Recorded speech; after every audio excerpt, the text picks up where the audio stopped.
everyone. I just got back from outside and it was literally starting to snow in October, light flurries, and I realized that not only was I cold, but my shoulders were creeping up. I just need to defrost. So I thought, what can I do? Just one little thing, quick little tidbit. So you're going to need a block. You're going to come to standing Tadasana. Take the block behind you.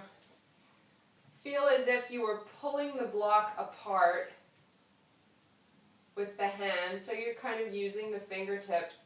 What you don't want to do is puff out in the chest, but rather keep the chest relaxed.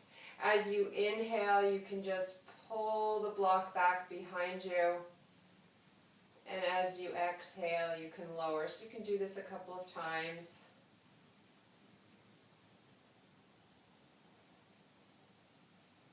You want to keep a good core connection. You want to feel the legs firm as if you were pulling the mat apart with your feet. And then after a few times going back and forth, you can just hold. And you want to sort of bring that chin to level, the throat up and back slightly. Kind of open in the armpits, but firm through the elbows. And then when you release, you can just let the block come down to the floor. Take a moment.